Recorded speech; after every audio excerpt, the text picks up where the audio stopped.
Yo, what is up, Goon Squad? You are back for another one. Episode 31 with your boys, the Gridiron Goons. Hey guys, Uh, thanks for coming back. yeah, welcome back, guys. Every week now that you're hearing our beautiful voices is one more week we are getting closer to fantasy drafts. One more week we are getting closer to the start of the 2021 NFL season. And Hey, as you can tell we had a Sunday football we had one game, and now we got a whole day of Sunday football coming up. So let's fucking go. First, what'd you get up to this weekend, man? Oh, buddy, I had the first weekend away from the kids and fucking since Colby was born. So we went up to one of the boys' cottages there and went up with a few couples and a few of the single ladies, Tom, Rod, and Kyle. And we did a number. I think I woke up at 9 a.m. the one morning and it pretty much just from my first Caesar until 2:30 at night. And it was pretty much drinking all the way through. And it was, we took full advantage of not having kids running around. That's for sure. So it was really good. Rightfully so. Weather cooperated. There were supposed to be thunderstorms all day Friday. Everything held up. Weather was beautiful. So no complaints from this side, except for I couldn't see straight until about 3 hours ago today. So, and we are recording on a Tuesday. Yeah. So, yeah, man. No, I wish I could have been up there. That was fucking sweet. It was a good group you had up there, and Mike's cottage looks fucking unreal. So. Yeah, no, it's a nice spot. And you know what? It's nice that a lot of those people I haven't really seen since everything started opening back up again, right? So it's nice to get to spend like a full weekend with those people again and get the crew back together, you know? For sure. What'd you get up to, big boy? I went up to I say Ottawa, but it's like half an hour away from Ottawa. Small little town. My childhood friend got married. He's been with his girlfriend for so long now that it was inevitable. He was supposed to get married last summer. He was supposed to have like a big 200-person wedding, 300-person wedding. I don't remember what it was, and then obviously COVID, fuck that. And then they had planned ahead a year, hoping that COVID would have been gone by now. Obviously still not. So, but it was nice. I don't know what they were allowed, but it was like, I don't know. It's like in between, was it outdoor or indoor? No, it was indoor. I think it was like, yeah. So it's like 50 or something like that. 50 plus or something. Yeah. So smaller, but it was good to be up in a small town, man. You know, like life is just a little slower and everyone nobody cares, man. Just fucking cruising. It's that country lifestyle, brother. It's dude, it made me miss it, man. I went to his house, went up to his place after, and he bought his parents' house. So like the house he grew up in, he bought off his parents. The old childhood home. Yeah, and he just started renovating it, and he did it. He's done a really good job. Like he did a bathroom and fucking blew out a couple walls just to make it an open concept. So, and it's just crazy. An open concept bathroom. That's wild. No. The kitchen was the open concept. I mean, hey, you just say, when you have guests, you just say, listen, we have an open door policy, motherfucker. You can't start a new trend if you don't start.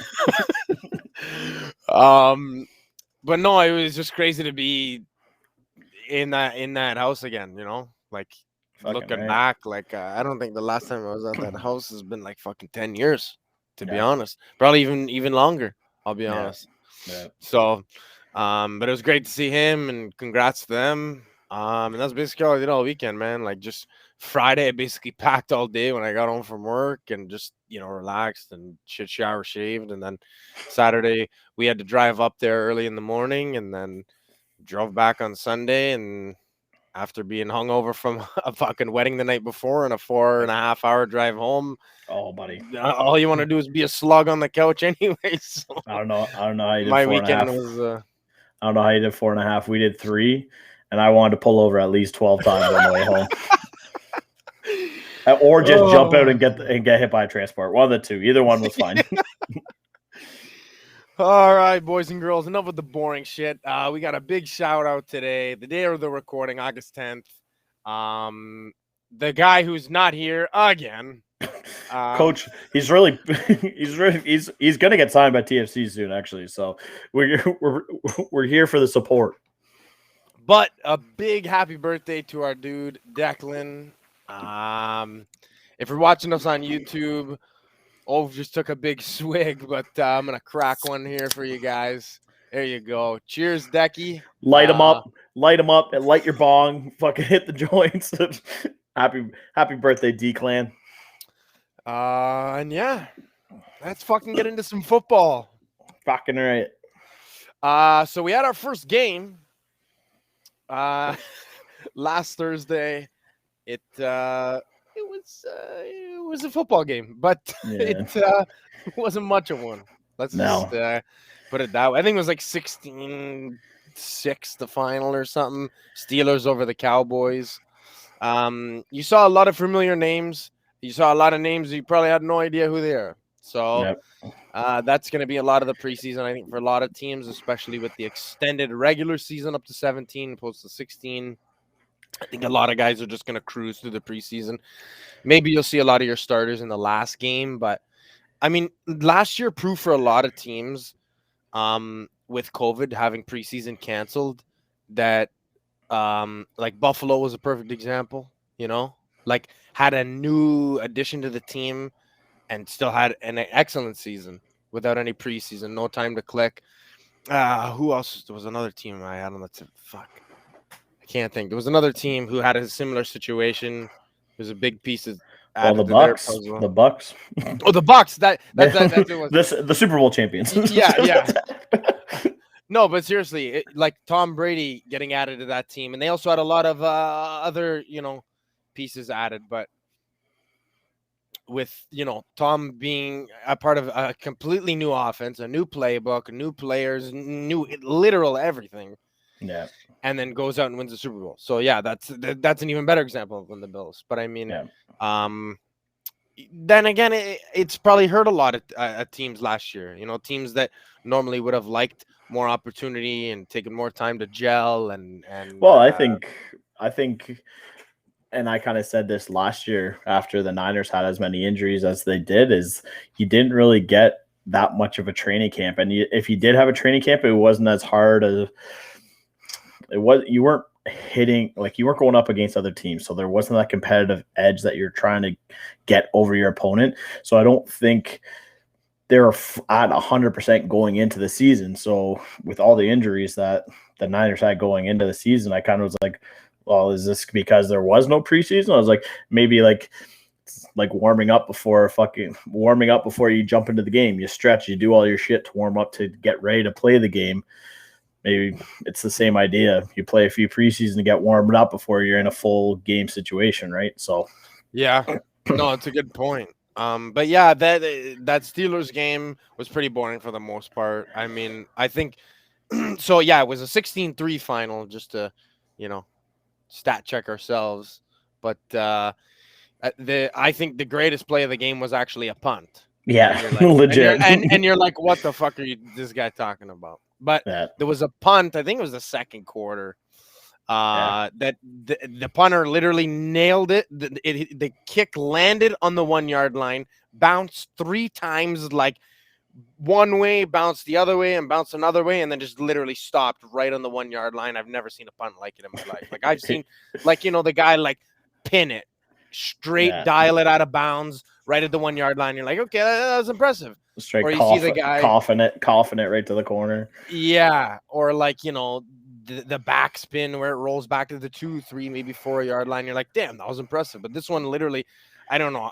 A lot of luck was probably involved, but there's obviously some skill behind it because he made it look pretty easy.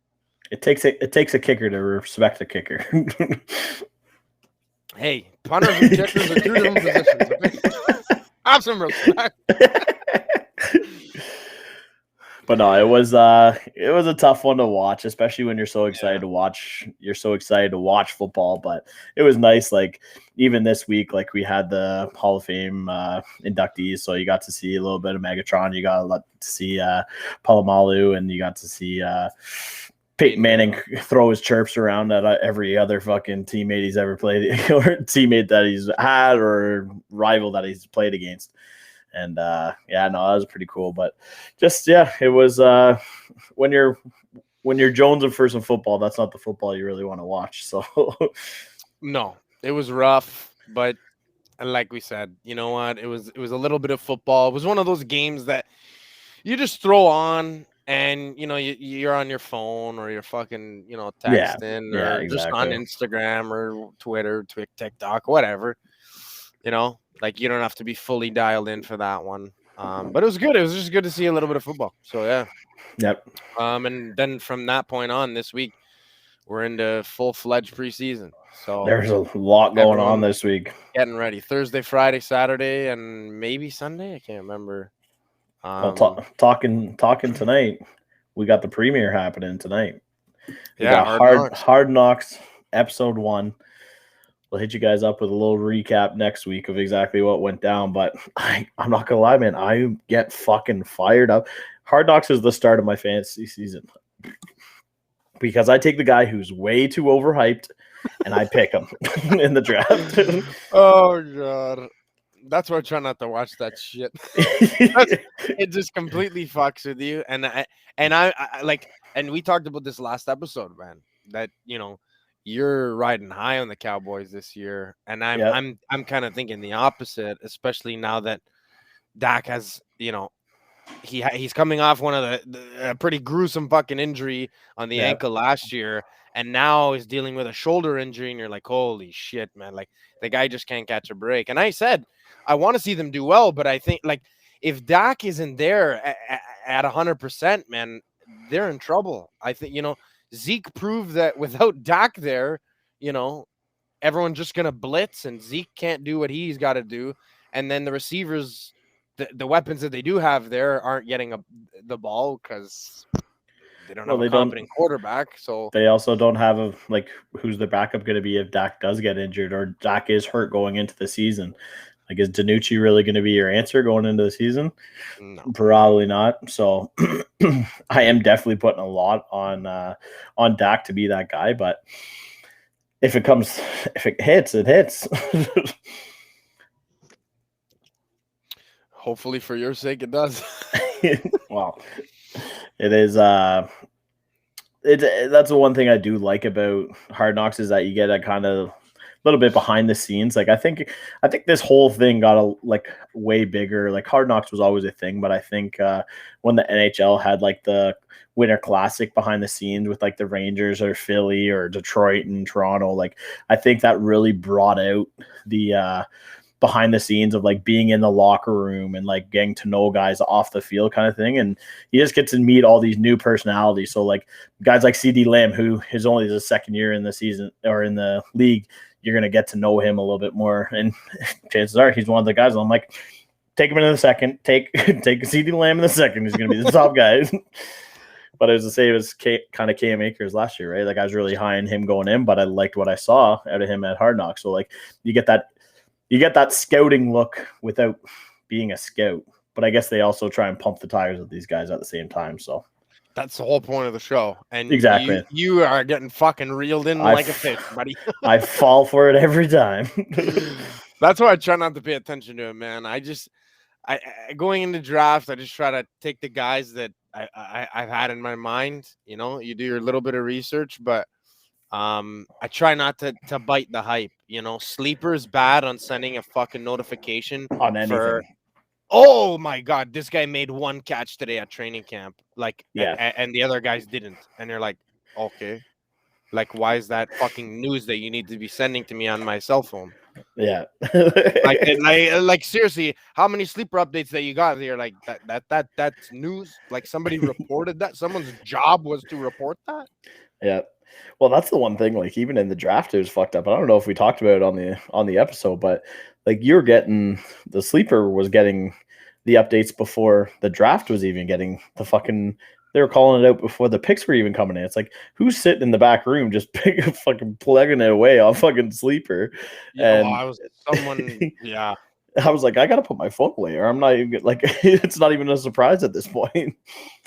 yeah, that was kind of wild. It's actually funny that you brought that up because we did. I don't think we talked about that at all. Yeah, But someone that works for the NFL works for Sleeper as well, or is shipping off info for some loot. snake.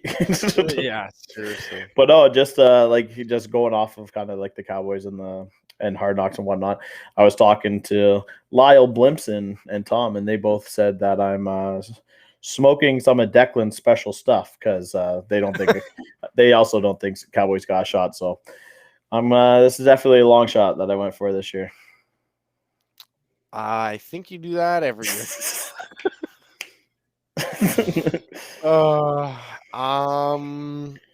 Let's continue, man. There's a couple things. A lot of big signings. Over this past week since last episode. We'll save the best for last. So we'll start off with the Xavier Howard one, and that's one that you definitely didn't see coming. Xavier Howard is the cornerback for the Miami Dolphins. He kind of did and he kind of didn't because he was fighting for it, right? Yeah, but he made that post on social media that he was like, I'm done with the organization. I've tried my best to stay. They don't have my best interest, blah, blah, blah. And normally when a guy comes out and just publicly blasts an organization that he's getting paid millions of dollars to play football for, it doesn't work out in his favor.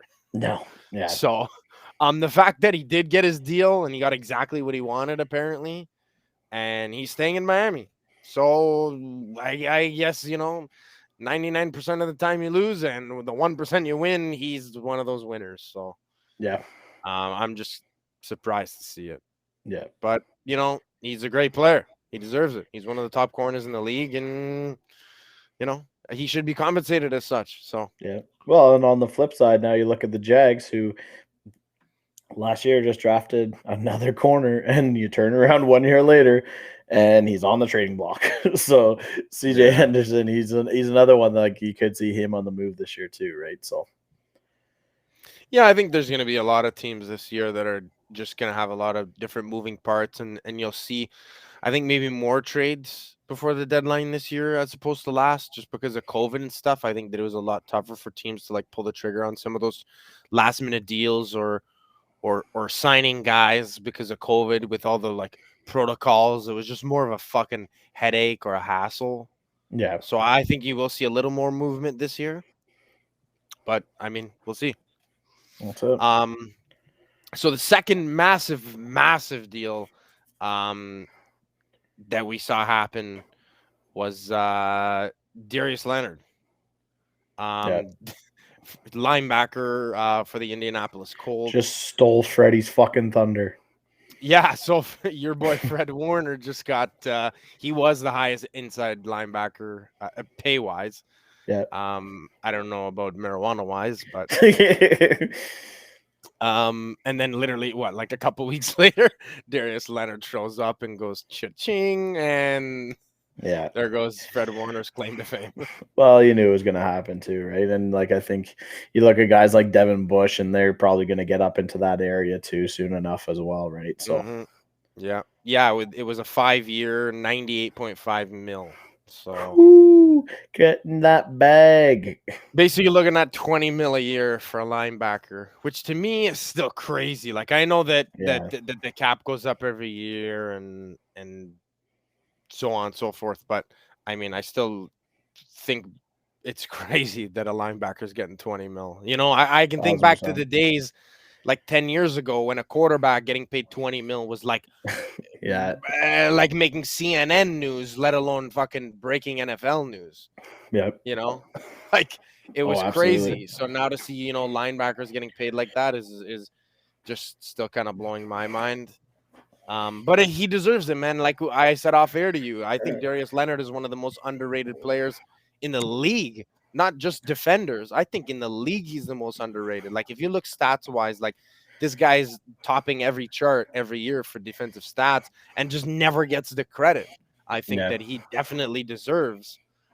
Well, I think he's been the nominee for Defense Player of the Year a couple times now.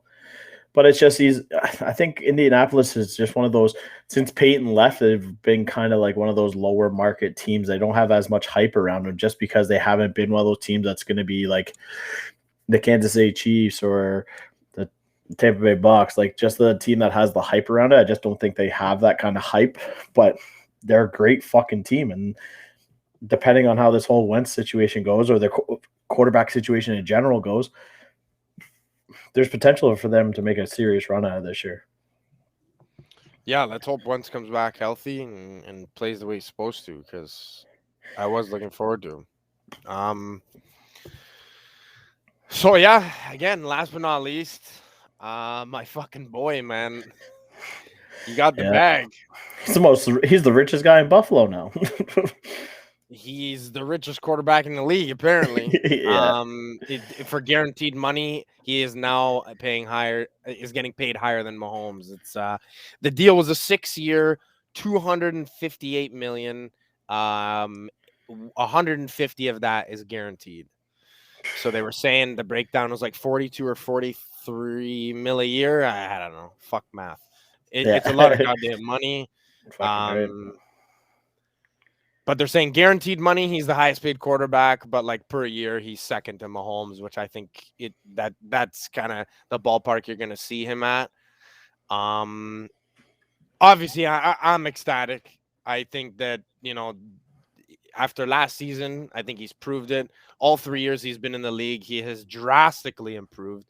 If you don't believe me, look up the fucking stats for yourself. I'm not going to sit here and preach about my quarterback because you think I'm a homer. Like, literally, you can look up the stats. And you could see that from his rookie year until last year, he's just drastically improved in everything, including completion percentage. Which is that's all you want to see out of a rookie contract, right? Is you want to see him just exponentially get better and better. And you know what? I think 6 years is right in the money spot that you want him. Because I think outside of that 6 years, I don't know if they're still competing at the level they are now. No. Just because you don't know what's to come, or because chances are they're probably going to be near the top, probably taking that division for the next couple of years. So we'll see, though. You never fucking know, right? There could be Miami could compete with them next year or even this year. Who knows? No, it's true. So it's I think 6 years is right in that. That's like the best timeline that you could have signed Josh for. So because the 6 years at that point, if let's say year 5, they got to start a rebuild. You can see where Josh is at. If he wants to go and you guys part ways, then so be it. Then we do a full rebuild. If Josh is like, I'm here for the long haul, I'm here for another rebuild, then fuck, re-sign the guy. So it's like it can go both ways, right? I've heard a lot of things of people that are saying, like, oh well, one good season doesn't mean he deserves it and blah, blah, blah. And again, I'm going back to my point of, the stats over the last 3 years have been like a mountain going up.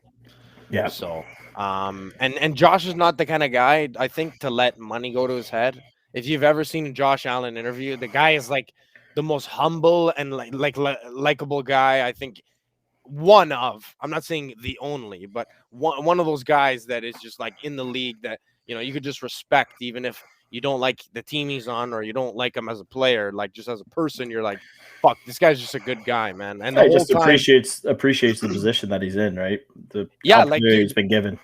The whole press conference after he got his contract, he literally just sat there and was like, listen, yes, it's a lot of money, and yes, I'm grateful for it. But he's like, I have a job to do now. They're not paying me for what I did in the past. They're paying me to go win a championship. Yeah. Like what else do I want to hear? That's all I want to hear from my quarterback, from the leader of my football team. That's my quarterback. That's my quarterback, man. But seriously, I'm just excited. He's locked up, so now that's one less thing I got to worry about as a fan. Well, that's the thing, right? He's in the top tier like elite quarterbacks going into this season, right? So it's you want to lock those guys up long term before they get this sniff from any of the other teams, right? So yep. So moving on. We got a couple injuries to get to, but we had some good news about some guys coming back. Big 2-6 for the New York Giants. Saquon's back. Saquon. Good to see him get activated. And who's the guy you were talking about? What's that? That came back? There's another guy that just came back that you wanted to mention. Omari Cooper passed his physical today. Omari Cooper, he's off the PUP list. So that's a big one too. So there's two, star players. Good to see them healthy, back on practice fields. My personal favorite of guys who are healthy after big injuries last year. This one's number one. JoJo. Mr. 97, Nicky Bosa. Yeah, we posted that news to the Instagram. But if you missed that, Joey Bosa back practicing with the Niners. Nick Bosa? I hope you didn't. You're not going to hear the end of that one. But hey, just bleep it out. It's fine. Yeah. But yeah, no. There's a lot of guys that I am right. You fuck. It is Nick Bosa. It isn't Joey Bosa. Did I say? Oh, I said Joey Bosa. Yeah. Shit. Bleep it out. You're fucking with my head. I don't know why I said JoJo. Ah, fuck. Get out of my head. Well, that's what I meant. Nick and Nick. Joe is the short form for Nick. Oh, that's a classic stuff. Yeah, just classic. But no, big name player. We should know his name. Well, I should know his name. But they have the same last name, and I got the last name right, so that's what's important. But yeah, out of those three guys, I'm super happy. Just as a football fan, you love to see the stars come back and looking healthy, and the reporters are saying that they look great. So let's just hope it stays like that. Yeah, well, then that's the thing is like you see that, and something that we were kind of talking about last week about out in Baltimore, how the Rashad Bateman might be that guy who's going to slide into wide receiver one, like he should be able to have it. They see the fucking awful news that he had an injury in fucking camp this week too, right? So now it's like no Hollywood, no Bateman. It could not be serious. It could just look like a soft tissue, no structural damage. So they're hoping for the best, but at this point, like, who's your number one? Is Sammy Watkins really going to be your number one going into the season? And that's it? You don't have a WR2 or a WR3? Well, he's still got Mark Andrews, but... No, but that's your tight end, you know what I mean? Yeah. No, if you only have one wide receiver, and I think he's a WR3 at best on any other team, it's not looking very good. But let's hope that he's ready for the regular season and comes back healthy from what looks like to be just a minor injury. Yeah. For a rookie. So. Yeah. Big news out of my camp on my side of things is my boy Trey's looking like a fucking pimp. Like everything coming out of camp, we've heard, yeah. Everything coming out of camp right now is like this guy is so smart. He's learning the whole game plan. Like he's learning everything so much quicker than what was expected.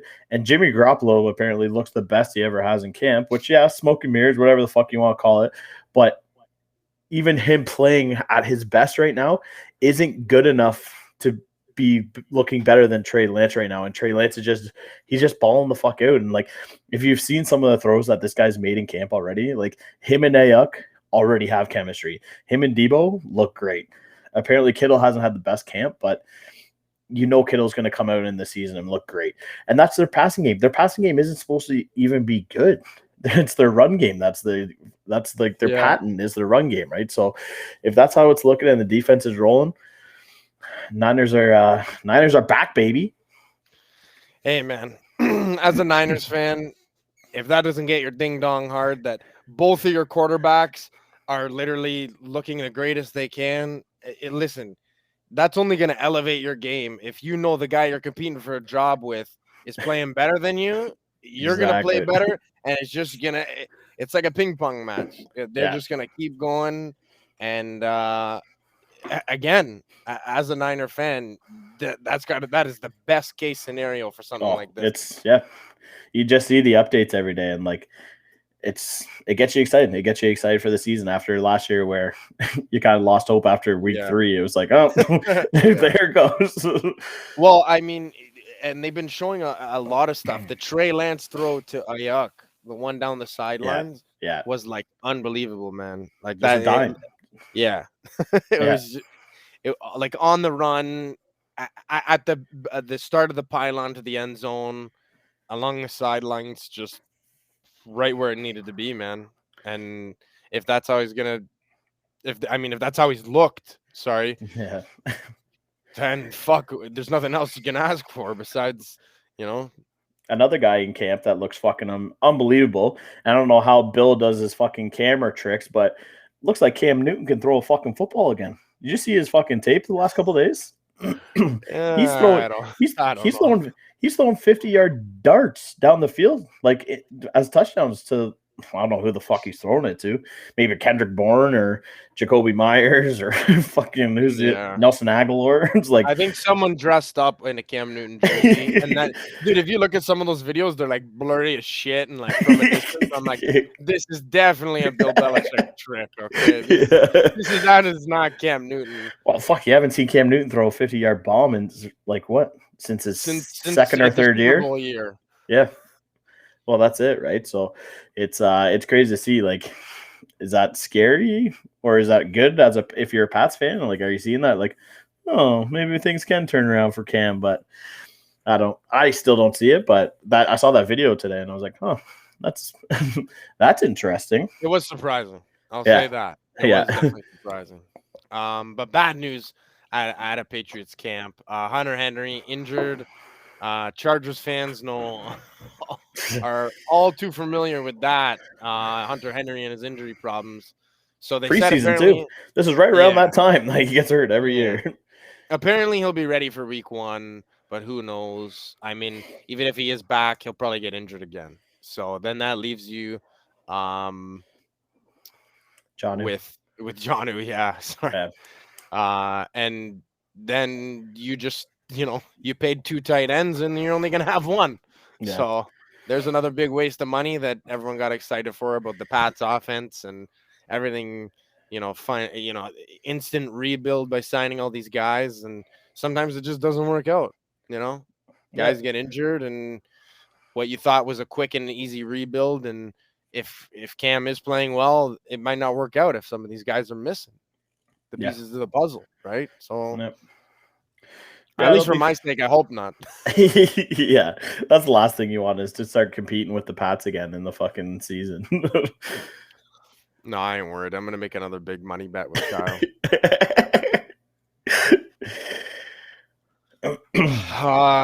But we did have something else I wanted to get into here. The Michael Thomas thing, bringing his name up every year, and don't say his name. Don't say his name. You might cry about it. Yeah. Literally every time we say his name, it's nothing good. It's him crying about something else. I'm mad. So I should be a 99, not a 98. Yeah. But the backstory behind this one is the story came out this week that he ghosted, like he, didn't have any contact with anyone from the Saints organization for the 3 months, which is, majority of your off season before minicamp. And he saw that story come out, and then he posted like what you would see a 12-year-old boy post, when his friend says something bad about him, and he said something along the lines of, oh, they had a chance to tell their story, but I never had a chance to tell mine. It's like, okay, well, why wouldn't you just tell us in this post? Yeah. What happened then, instead of acting like a 12-year-old and beating around the bush? Like, just say, this is why I'm unhappy with the fucking franchise. Then they might actually fucking do something about it. Yeah. Don't just fucking bitch about it and sit there and don't say, like, if you're gonna bring something up to the team, then do it. But if you're just gonna sit there and bitch, shut the fuck up. Yeah. I don't know, man. I especially think when it's you're supposed to be, like a role model for that team, right? And like now you're starting to look at this team. So MT's hurt for however many weeks. Still don't know what his timeline is. Treycoin Smith just went down with an injury this week as well. Jameis Winston looks like he could get beat up by the punching bags in practice. dude, that video was actually really funny. Listen, the one thing that you know that you're gonna get out of Jameis Winston is that like comedy relief. well, that amongst other things, but I was gonna say, like, you know that he's that guy that's like bringing everyone together and making everyone laugh and just trying to have fun with it, which I think takes a lot of pressure off of guys in camp.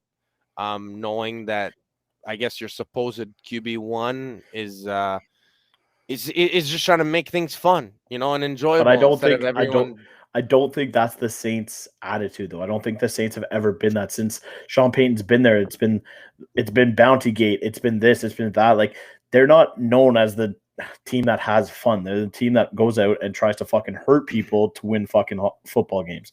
They've done a really good job for it over the last few years, but they're going into a year where there's not a lot expected out of them. And do you really want the guy who's fucking around on the sidelines to like bring like, oh, team morale, let's bring the team morale? It's like, shut the fuck up. Like, Sean Payton will get rid of him so fast. Yeah. No, hey, listen, I definitely agree with what you said. Like, that's definitely not what you picture the Saints to be. It's like the Patriots, right? It's just that kind of that old school coaching mentality, the no fun zone, exactly. The only work, no play, like just one goal, and if you do anything other than focus on the goal at hand, then you're fucking cut. But that like with even the announcement that came out today, that just kind of seems how the NFL is trying to go towards, like, even with like this whole new taunting rule. So like the Tyreek Deuces, like, that looks like that's going to be a wash this year. Like, they're saying all taunting is going to be enforced much more strictly this year. So whether it was because of the Super Bowl after was it Antoine Winfield? Yeah, after he put the deuces up on Reek, like, you're not going to see a lot of that this year. And if you do, you're going to see a lot of fucking penalties to go along with it too, right? Yeah, I think taunting is I think as bad as like a. I think it's a hold pretty much as 15 yards, isn't it? Well, hold's 10, but it's like 15, like a personal foul is 15. So I think taunting is like along the lines of that. So 15 yards. I mean, at a point where it's on a touchdown, like the whole Tyreek thing, it's like whatever, because it's enforced on the kickoff or on the extra point or whatever. So you're like, who cares? Yeah. But if it's on a play that, you get a 20, 30-yard play and you fucking selly and you suck it to the fucking guy or whatever. Like, then that 15, that 30-yard fucking play just became a 15-yard play because you're an idiot. It's like that's the shit that sometimes you love to see, sometimes you don't love. Sometimes it's just, it's not needed. I guess for me as a fan, I don't know. You got to walk that fine line. I think the Antoine Winfield in the Super Bowl to Tyreek Hill, I think that was fucking awesome. But then I think Tyreek Hill on every touchdown he scores, being a piece of shit and doing the peace sign to everyone chasing him, I'm like, that's not needed. But I guess I'm kind of I love it, man. Like, fuck, let him do more of it. Like, fuck, it's literally turned into the no fun league. Like, at least they allow they allow celebrations now. So like, that's something that you're allowed to do. Like, remember a couple of years ago when they were like, no celebrating, don't have any fun after you score touchdowns. Like, it's literally the no fun league, and that's the way that's turned into, right? So I don't know. I don't love the rule. I think taunting's part of the game. I think taunting gets underneath your opponent's skin, and that might bring a whole other level of competitiveness to you and your opponent, right? So yeah, no, I definitely agree. So the first round pick this year for the Jags, Trevor Lawrence. I mean, so far everything that I heard was that he looked pretty average in camp, and then over the last week or two, you've heard nothing but great things coming out Yeah. of Jags camp. Yeah. The DJ Chark injury is kind of a shitty one. With him, I think it was a fractured finger or something. So he's only out a couple weeks. He's definitely been going to be back for week 1, they said. But the fact that Trevor Lawrence is like really stepped up his game as training camp has kind of moved forward here is a good thing, because just hearing a guy, a number 1 pick, be average, when he went from never losing a fucking game in his whole life, Yeah. You're like, okay, is this guy as advertised? Is he gonna, live up to the hype and, being the number 1 overall? Well, that's it, right? So really hoping that this continues and that he does kind of turn the Jags around. I think that they have a good core there now of players that I don't think within the next couple of years there's any excuse that they don't make the playoffs. Probably maybe next year. I think I would let it slide till maybe Lawrence's 3rd year. Yeah, you got to kind of let the teams that are already built up, like the Colts and the Titans, so you got to have their run of the fucking division. I think it all depends. Like, you kind of see that the defense is kind of in shambles again. The defense isn't really doing what it needs to do. But all good things you're hearing about Travis Etienne. So that could be a really good piece going forward. A very, very good pass catcher out of the back is what they're saying right now. So between him, Trevor, DJ Chark, Laviska Shenault, I think Laviska Shenault could be a really good sleeper this year, and a lot of guys don't probably don't have him that high up on their list right now. But it's I think T-Law just has what he needs to do, and seen a lot of talks of maybe because T-Law's been doing so good, they can kind of hang Gardner out there and say, hey, we got Minshew, who wants him? And from the talks I've heard, it could be the Cowboys that are kind of looking at him, which that might work. You know what I mean? So if you're looking for somebody to back Dak up, I don't hate the sounds of that rumor by any means. Yeah, I definitely that's a better option than fucking anybody else they have. Yeah.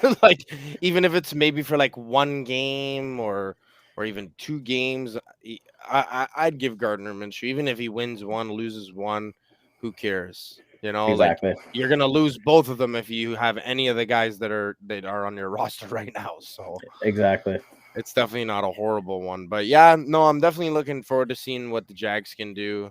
I mean, right now they had the over/under at 4 wins, and I was like, I don't know, maybe like you said, the defense isn't there, but the offense I think is gonna surprise some people. Is that just me, or you said, you're looking forward to Laviska Shenault, who's a 2nd-year guy now. DJ Chark hopefully just comes back healthy from this hand injury, and Etienne and Trevor Lawrence are college teammates, so there's already the chemistry there, and having a full camp, a mini camp, the rookie camp, there's no reason that these guys shouldn't be firing on all cylinders. I mean, I think that Lawrence might have to get used to the NFL because it's the big boy league, Yeah. You're going to get hit a lot fucking harder this year. Yeah. It's, college with all this bullshit targeting rules. Our boy Burrows found out firsthand last year. So, yeah. And, I've been seeing a lot of memes lately about everyone joking about how, you and I definitely, I was 50-50. Declan was one way and you were the other about, the Bengals draft. Mm-hmm. And I've seen a lot of memes recently, actually, about the fact that it was oh, well, they should have had Sewell.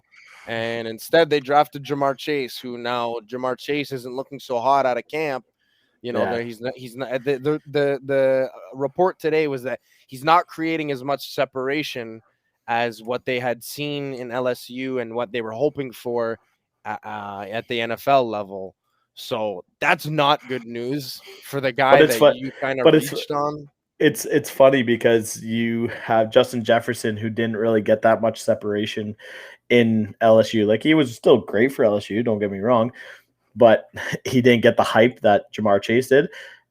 And now you look at it, and Justin Jefferson might be the one of, if not the best wide receiver in the league of making separation. So it's funny just to see how the roles kind of got reversed there within a couple of years. Yeah. I mean, who knows? Maybe the guy's lazy. He knows that it's training camp. Like, I don't know. The mindset's change, man. It really does. And that's why I think that we are always quick to judge, training camp, because it's our real first content of football. Yeah. Of seeing the players back in action, so to speak. So it's just one of those things. Like, I really want to see him in a game. And then you'll be able to really tell, Yeah. Is he creating that separation in a game against a real fucking, the enemy corner? If he isn't, then there's a fucking issue. Yeah, exactly. If he is, then he was just lazy in camp, or, I don't know. There could be fucking 10 other reasons. Who fucking knows? Yeah. No, exactly. Man, it's a tough division to be good in. You know what I mean? So it's going to be a tough season. It's going to be a tough season for the Bengals. They're probably going to be towards the bottom of that division again, but I've seen crazier things. That is true. Well, where do you want to go with this one? I know you're hyped to get to the fantasy rankings that we've been promising everyone. Yeah. Well, I think that's our next route, right? Like, I think after last week, we got a lot of good feedback about our QB rankings and whatnot. Some people said we're fucking morons, but you can go fuck yourself. But no, I think getting down to draft time now, I think these are some nice tips. Like, by no means am I a fucking professional. And I've never won a fucking fantasy championship, but I know my shit, and you can go fuck yourself. But so let's go. We went fucking quarterback last week. Let's go wide receiver this week. Let's do it. Let's get wide receiver out of the way so Declan can't pick Tay. Oh man. Well, who you got at one there, brother? My one, and I know everyone's gonna hate me for this one. He was the best statistically last year, and I think he's only gonna have a better year this year. I'm going Stephon Diggs. Hey, the homer pick. Yeah, again, I know I'm gonna get a lot of hate for it, but he had the most reception, he had the most yards. He didn't have a lot of touchdowns, so for just fantasy wise, this is more of definitely a PPR pick. Half point or full point doesn't matter, but Stephon Diggs is gonna get his look. He's gonna get 5+ catches a game. He's gonna get 70+ yards. And he threw up, I think it was 9 touchdowns last year. I think it was something close to that, yeah. Whatever. And they're saying that he could be going over. And I think with Manny Sanders on the outside, like I said last week, I think it's going to open up a little more too, right? So, listen, adding another weapon is only going to help Stephon Diggs. You can't double, he's going to get his looks, because you can't double team Stephon Diggs all game, or Emmanuel Sanders and a guy named Cole Beasley are just going to fucking eat you up from the outside and the inside. You can take away the middle all you want, but it ain't going to work for too long. So, exactly. Stephon Diggs, maybe he's not your true number one pick. Okay.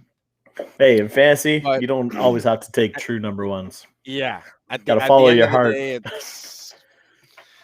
That's where my heart is. Yeah. And you're going to be number one, bro. You're going to be very upset to hear this, because I don't even have Diggs in my top 5. So I will not be saying his name on this episode. But I am going, and this is a birthday present to Declan. I am taking Tay at number 1 if I have him on the board, 100%. It's kind of a no-brainer to me, only because of the past. You've seen how him and Rodgers work together. They're both going to be back together this year.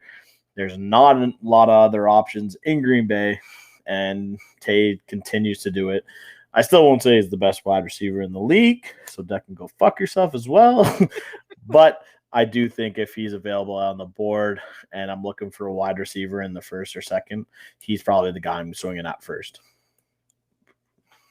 Yeah, I mean that leads right into my second pick, which would be Devante Adams. I think that the fact that it's confirmed that Rodgers is there and Devante Adams is going to play through the year as well.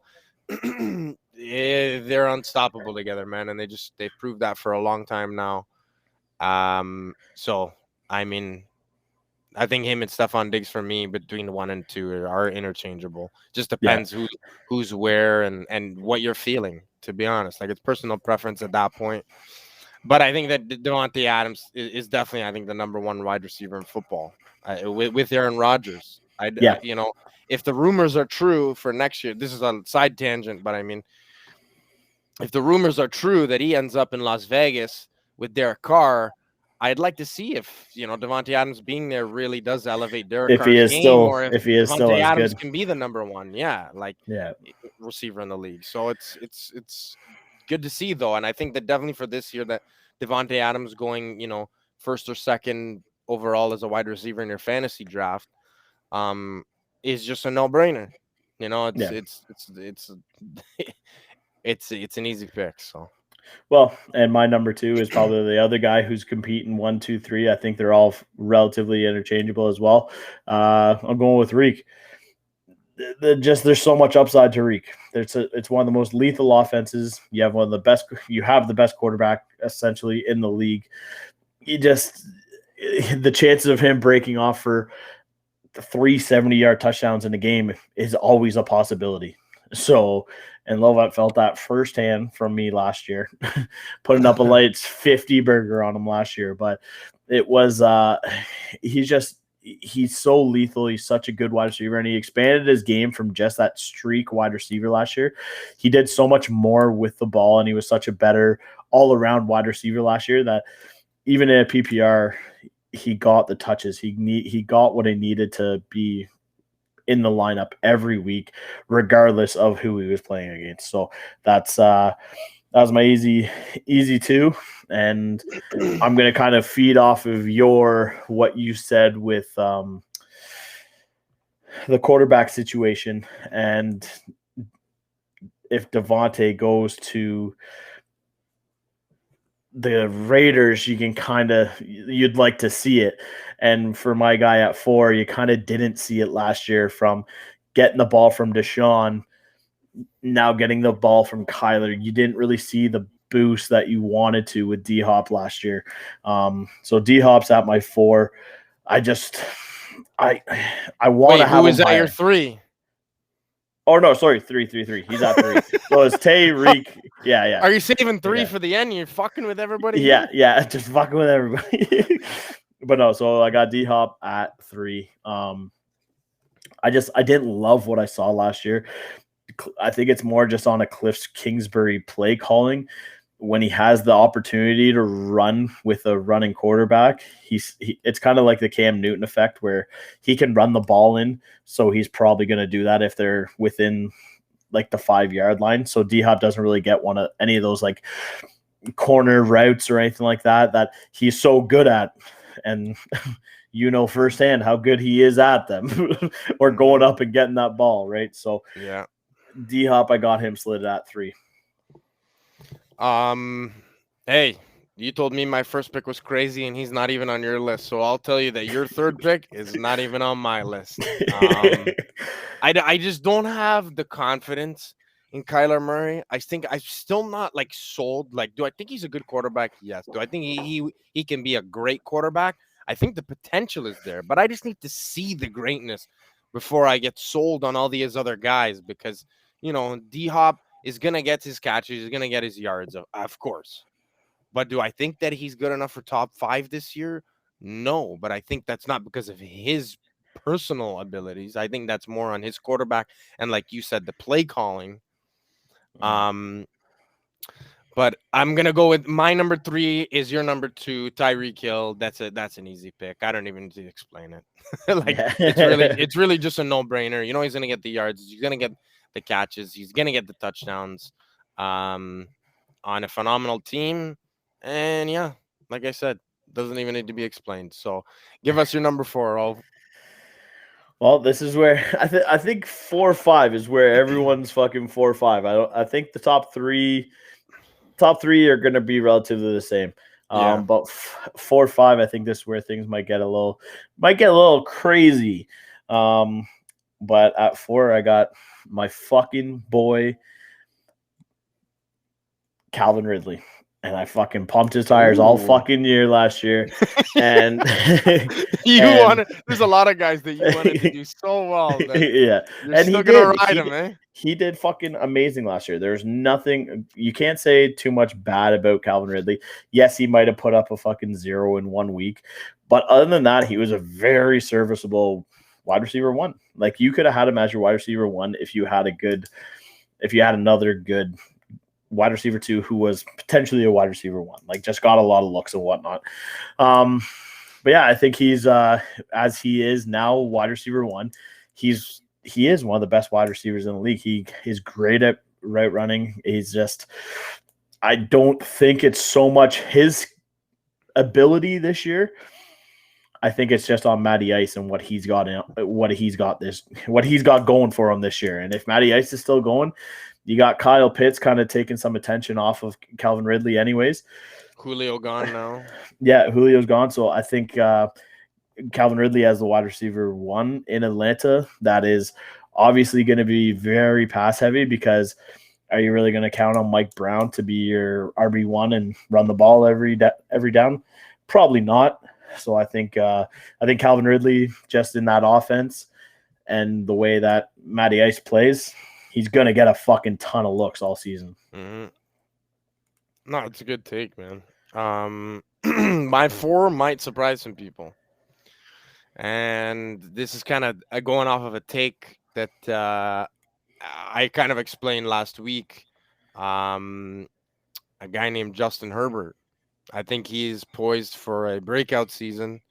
They beefed up that O-line, which is just going to give that guy more time to throw the ball to this guy who is named Keenan Allen.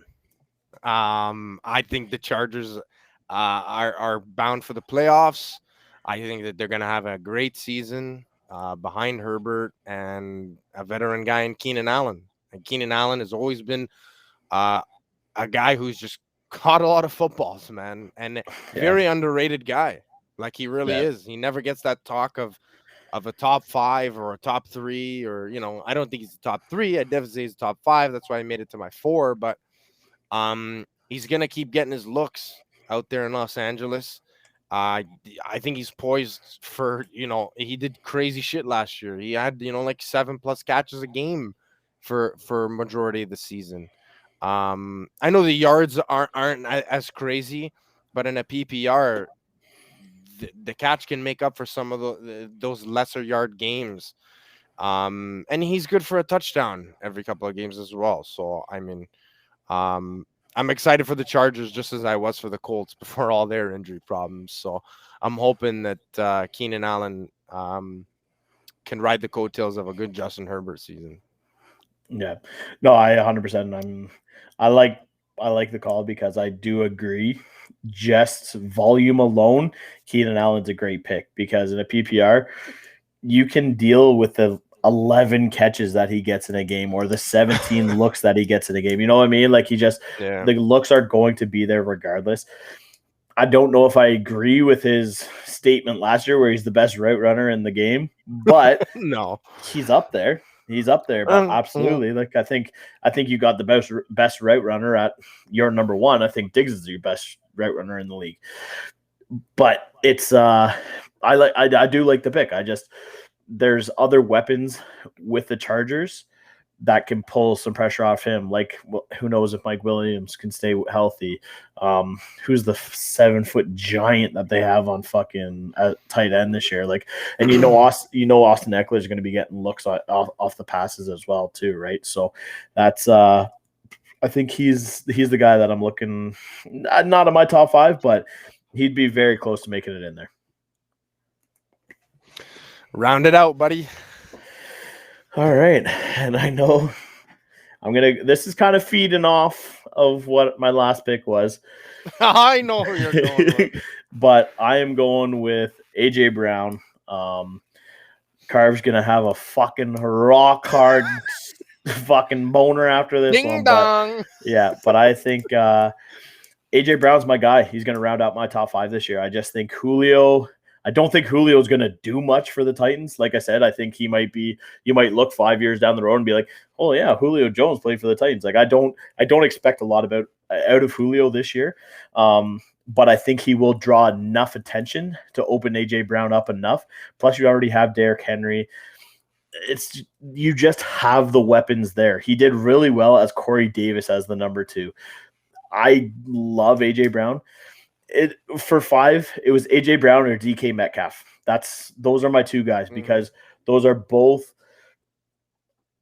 I like DK Metcalf only because he's in a passing offense. They're great at running the ball, but they're not that's not their big play.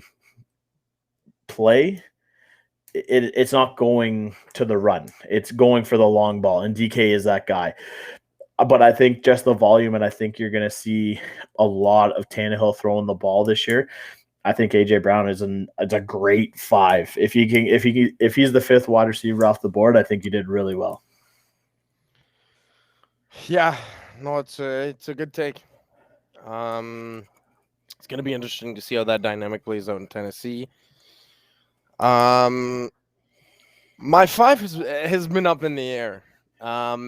I started off by rounding out my list with Justin Jefferson, and then I changed it to DK Metcalf, and then from DK Metcalf, I ended at who I think you said was your number 3 or number 4, and that's Calvin Ridley.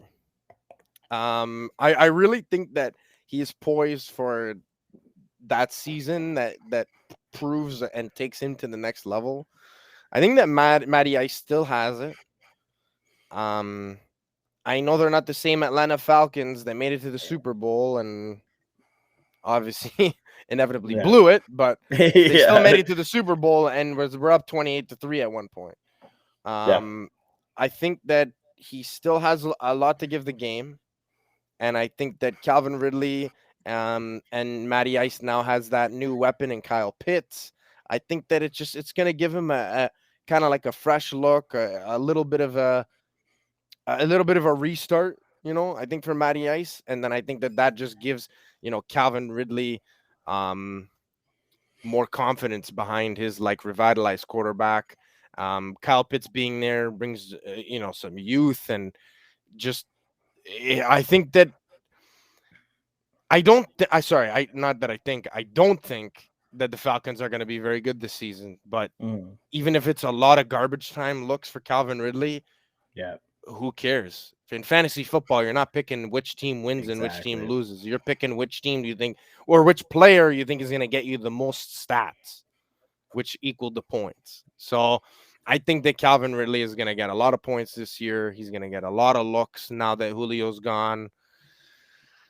And I think that, there was a point last year that he started to disappoint, but as you said, there were a lot of standout games that he had. And like I said, at 5, it was very tough for me. I wanted to go Justin Jefferson, and then I was like hemming and hawing because, I was like, he had such a great rookie season. He's definitely going to have the sophomore slump. I was like, fuck it, not Justin Jefferson. Then I was like, DK Metcalf. I'm like, Russell Wilson's out for blood. I think that the Seahawks are going to be great, and DK Metcalf is just going to lead the pack. And then I was like, well, what if they do what they did last year and have a great first half and choke in the second half? Then DK Metcalf is useless to you. Just like Tyler Lockett was to me for the second half of the season. So that's why I wanted to go Calvin Ridley, because I think that the Falcons are going to be playing down a lot this year, and it's just going to give Matty Ice more time to throw the ball, which means Calvin Ridley and Kyle Pitts, in addition to that, are going to eat. 100%. Sure. Yeah, and that's it, right? And I love the pick. Honorable mention that I just want to kind of throw out there. I think Scary Terry with Fitz throwing the ball. I think he's another guy that could fucking potentially slide in there, saying everyone stays healthy. Curtis Samuel has to come back from injury, so that's kind of a tough thing. You want to have a healthy Scary Terry, you want to have a healthy Curtis Samuel, and you want to have a healthy Logan Thomas and Antonio Gibson going. Not to mention, you want to make sure Ryan Fitzpatrick is playing well too, right? So Scary Terry, I think he can kind of eat if there's all those other options. I think he did it with when he was the only option too. He ate. So I think Scary Terry's another guy that I'd be aiming for within my top 10 of guys too, along with Justin Jefferson as well. So. Yeah, no, definitely Scary Terry needs to be an honorable mention because he was another guy that I thought about. I just don't know for me if I think he deserves top 5. Yeah. But he could surprise a lot of fucking people this year. And that's what I was gonna say is he definitely could. I just don't want to give him top 5 just yet. 100%. You know, he had a great season last year, but he's got a new quarterback, and I really want to see if Fitzy can continue what he did in Miami last year. I think that he had a lot of great games. They also had a lot of shit games. So I'm hoping that with way better offensive weapons, he definitely should be able to kind of figure it out. But he's also getting up there in age. So, you know, as much as he's a beauty and we fucking love the guy, it doesn't mean he's getting better with age. You know, he's not Tom Brady. So he's not unbreakable. Yeah, no, exactly. But there's a lot of guys, man. There's really a lot of guys, I think, that this year, after the seasons they had last year and some guys being on new teams, wide receivers are very, like, interchangeable. I think especially after, like you said, your top 3 might be locked in for you personally. You're like, okay, 1, 2, 3. But then when it comes to, like, 4, 5, 6, 7, 8, 9, even 10, it's like, holy fuck, where do I even start? And that's why we just named like 6 guys and we only had 2 picks left. You know? There's still 4 other guys I'd love to fucking talk about. Yeah. Exactly.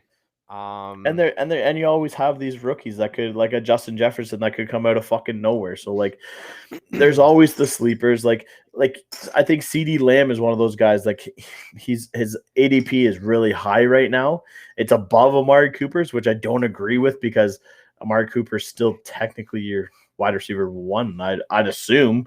Like I don't know what they've seen out of CD Lamb in camp that he's now wide receiver 1. Like you didn't see that at all last year. So no, it's dude, definitely, like you said, everything I've seen has CD Lamb over Omari Cooper.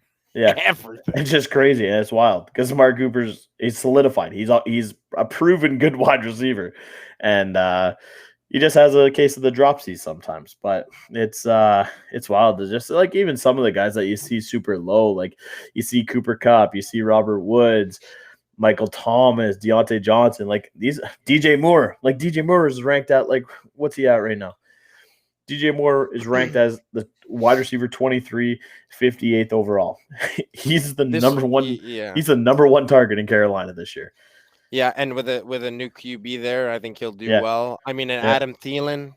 I mean, I don't know which list you're looking at, but the one that I'm looking at has him like pretty low. Like it has him at like the 19th ranked wide receiver. I'm like, I think that he's probably going to do better than a Julio Jones this year. I think he's probably going to do better than an Allen Robinson, depending on who's the quarterback in Chicago. Like that's the biggest thing. I don't know, man. I think that there's just a lot of, and that's what I said. But it's all subject to like opinion, man. After you know top 5. That might be one of my hot. I'm gonna say another hot take because I've gone fucking 3 episodes in a row. Keep the streak alive. If Justin Fields is playing and he is the starting quarterback, say after week 5, Allen Robinson will be a top 5 wide receiver in the league. Oh, boom! Another OV hot take for. I don't think there's a better way to end an episode with another OV hot take, to be honest. Keep that streak alive. Keep it alive. But yeah, guys, with that being said, I think that's a wrap for episode 31. Anything else you want to tell the people of? Just listen next week when we got the running back special coming up, because I think that's going to be a spicy one leading up into the season. So I think it's running back. Yeah, we're going to go running. Let's go running back next week. Let's fuck everything up. Why not?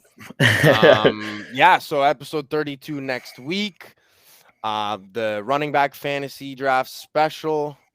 We'll be riding off the coattails of this one with the wide receivers.